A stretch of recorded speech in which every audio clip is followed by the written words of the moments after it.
안녕하세요. 인생콘입니다. 제가 변호사로 일하면서 어려운 게 교통사고인 것 같아요. 그 교통사고가 상황이나 발생하는 어떤 시간, 사람에 따라서 굉장히 대응이 천차만별이긴 한데 차를 운전을 전혀 안 하고 사는 경우가 점점 드물어지고 있죠. 그래서 교통사고가 날 가능성이 존재를 하기 때문에 대처법에 대해서 말씀을 드려보도록 할게요. 특히 오늘 영상은 좀 운전을 하신 지 얼마 안 되신 분들이 들으시면 좋을 것 같습니다. 모든 사례를 막 개별화해서 다 말씀드릴 수는 없기 때문에 대응 방법이 사고에 따라서는 달라질 수 있다는 거를 꼭 말씀을 먼저 드리고, 제가 말씀드리는 거는 이제 일반적인 가이드라인이다 정도로 생각을 해주시면 될 것 같아요. 자, 일단은 첫 번째는 초기 대응인데, 그 초기 대응에서 가장 중요한 거는 사고 발생을 인지한 다음에 바로 즉시 정차를 하는 거예요. 이게 왜 그러느냐, 이제 가해 차량의 경우에 소액의 그냥 보상금이나 합의금만 지급을 하면은 끝날 거를 벌금이나 형사 재판까지 가게 되는 경우가 많은데, 그 중에 가장 대표적인 게 뺑소니예요. 차량이 손상된 사고에서는 도로교통법상 이제 사고 미조치라는 규정이 있습니다. 그래서 사고 미조치 규정이 걸리게 되고, 대인 사고 때는 이제 만약에 다치거나 죽은 거죠. 다치거나 죽은 케이스에서는 뺑소니가 되게 되는데, 많은 분들이 뺑소니에 대해서 이렇게 생각을 했어요. 머릿속에서 떠올리는 이미지가 사고가 났는데 이제 사람이 뭐 죽고 도망친 이런 걸 생각을 하시지만, 보통 이제 즉시 정차를 안 하거나 조금이라도 더 진행을 하게 되면은 뺑소니가 될 가능성이 높아집니다. 정차를 하신 다음에 비상등 켜시고 피해자의 다친 정도나 그 상태를 파악을 하신 다음에 사과 의사를 표시를 하시는 게 좋아요. 그리고 인적사항도 제공을 해야 되고요. 그래야 뺑소니가 아닌 게 되는 겁니다. 만약에 뺑소니가 해당하게 되면은 굉장히 형이 높기 때문에 재판에 회부될 가능성이 높아진다, 이렇게 생각을 하시면 되고, 순서를 말씀드리면 즉시 정차 또는 바로 이제 가까운 길에 대시고 인적사항 제공하시고, 다친 정도에 따라서 경찰 신고 의무까지 이행을 해야 됩니다. 최근에는 CCTV가 대부분 설치가 많이 돼 있어서 사고를 낸 후에 그냥 도망치는 경우에는 대포차가 아닌 경우라면 아주 쉽게 적발이 됩니다. 그래서 이 부분을 반드시 참고를 해주셨으면 좋겠고요. 피해자 입장에서 말씀을 드리면, 만약에 가해 차량이 즉시 조치를 하지 않았다 그러면 이제 경찰에 신고를 하시면 되겠죠. 사고가 아주 경미해서 사고가 난 거조차 몰랐던 그런 상황도 있거든요. 그런 경우에는 이제 뺑소니라고는 안 할 수 있는데, 어쨌든 이런 사고가 났을 때 상대방이 다치지 않았는지 확인하고 안부를 묻고, 만약에 이제 자기의 잘못이 크다라고 하면은 이 부분에 대해서 사과하고, 이렇게 기본적으로 하시면 크게 잘 안 가는 경우가 많아요. 물론 이제 조금 이따가 말씀드릴 진상이나 교통사고를 가지고 한몫 잡으려고 하시는 분들이 있는데, 이런 분들은 좀 예외지만 대부분 다 그런 건 아니죠. 그래서 사과하고 배상을 제대로 하겠다라고 하면은 이런 뺑소니 같은 어리석은 행동을 하지만 않으면 보통은 잘 마무리가 된다라는 거죠. 사람이 죽거나 크게 다친 경우에 이제 대인 사고 같은 경우, 차가 엄청 크게 훼손이 됐는데 그게 외제차여서 손해배상금이 굉장히 높은 그런 케이스들이 있는데, 이 케이스에서는 사실 가실비율에 대한 싸움이 많습니다. 그래서 결과적으로는 나중에 소송으로 갈 가능성도 있긴 하지만, 어쨌든 가벼운 사고나 일반적인 사고의 경우에는 처음에 초기 대응만 제대로 해도 크게 그렇게 문제될 일은 많지 않다라는 거를 말씀드릴게요. 물론 중상이나 사망사고, 그다음에 12대 중과실 사고는 조금 얘기가 다르지만요. 두 번째로 말씀드리고 싶은 거는, 차대 보행자 사고에서는 신고를 하시는 게 좋습니다. 왜 그러냐면 간혹 대포차거나 무보험 차량인 경우가 있어요. 여러 가지 상황들이 있는데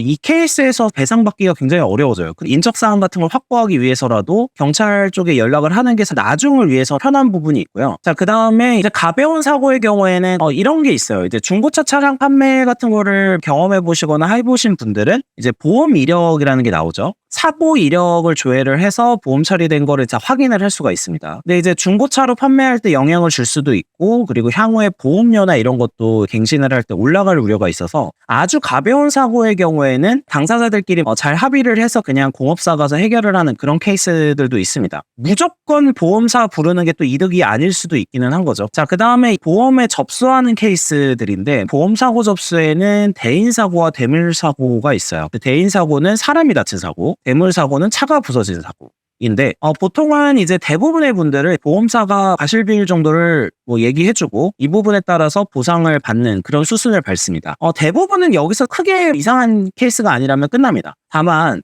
대인 사고의 경우에는 이 피해자 입장에서는 이제 충분하게 치료를 하시는 게 좋은데, 이게 그 교통사고라는 건 후유증이 있을 수가 있어요. 그러니까 이런 케이스 때문에라도 처음에 뭔가 아프거나 다쳤다라는 느낌이 든다면 기본적으로 병원에 가서 진단이나 이런 걸 충분히 받으시고 치료를 받으신 다음에 합의를 하시는 게 사실은 좋고요.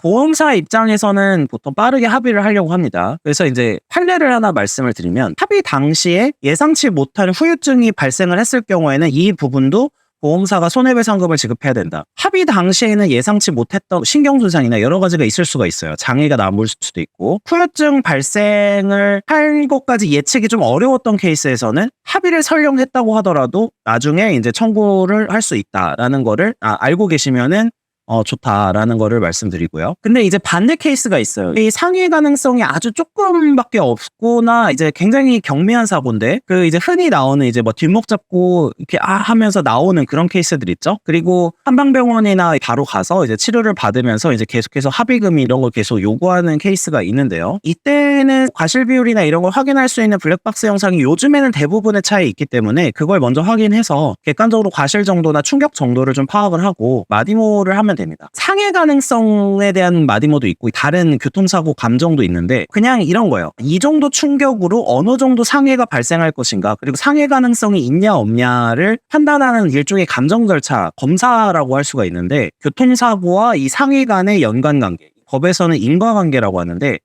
이게 있어야지 이제 교통사고로 인해서 다친 거에 대한 손해배상을 해주는 게 되는 거죠. 또는 이제 형사처벌이 되는 거죠. 피해자가 너무 과도하게 아주 가벼운 사고인데도 청구를 하는 그런 느낌이 드신다고 하면은 이런 절차를 활용을 해보시면 된다. 뭐 경찰이나 보험사 등이 이제 마디모 얘기를 한번 꺼내보시면은 이야기를 한번 나눠보실 수가 있습니다. 그리고 이제 과실 비율에 대한 문제가 있어요. 자기가 합리적으로 생각하기에는 내가 과실이 더 많은 게 아닌데 보험사에서는 과실이 더 많다고 주장을 한다거나 그런 케이스가 있는데, 보통 이제 보험사에서 공유하고 있는 사안에 따른 과실 비율 기준이 있습니다. 이 과실 비율 기준의 경우에는 법원에 가면 달라지는 케이스도 꽤 많습니다. 그리고 이제 과거의 어떤 케이스들을 계속해서 적용하고 있는 경우도 있어서 큰 사고거나 이렇게 되면은 변호사에게 기본적으로 과실 비율이나 소송을 했을 때 상황을 한번 상담을 해보면 좋고요. 만약에 이제 가벼운 사고다, 그래서 과실 비율 차이가 작고 크고에 따라서 뭐 큰 차이가 아니다라고 하면은 그냥 적정 수준으로 조정을 하시면 될 것 같습니다. 그리고 간혹 보험사가 이제 직원들끼리 만나서 과실을 조정할 때 친분이 작용하거나 좀 쉽게 빨리빨리 처리하기 위해서 그냥 이렇게 서로 맞추는 그런 절차를 하기도 하는데, 블랙박스나 여러 가지 상황을 파악했는데 너무 억울하시다라고 하면은 이 부분에 대한 문제를 좀 제기를 하시고, 뭐 금감원이나 민원을 집어넣는 방식으로 진행을 하시면은 조금 이제 호구가 되는 거는 좀 막을 수 있다라고 말씀을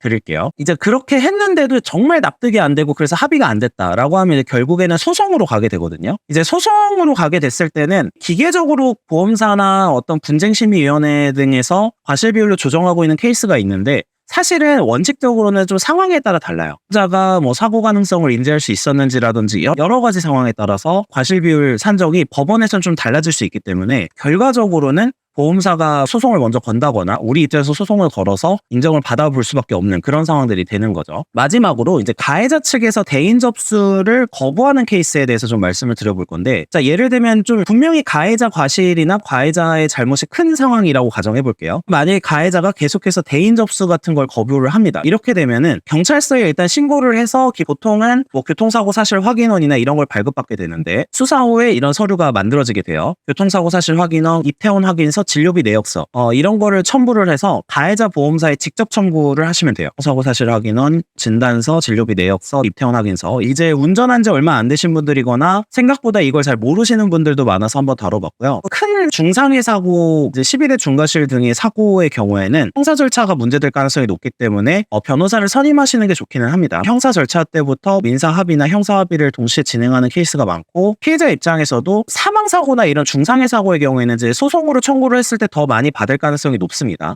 손해사정사분들이 이제 나서서 이제 합의를 하시는 경우가 많은데, 소송으로 가는 게 유리할 때가 좀 있다는 거를 한번 알고 계시면 좋을 것 같아요. 네, 시청해주셔서 감사합니다.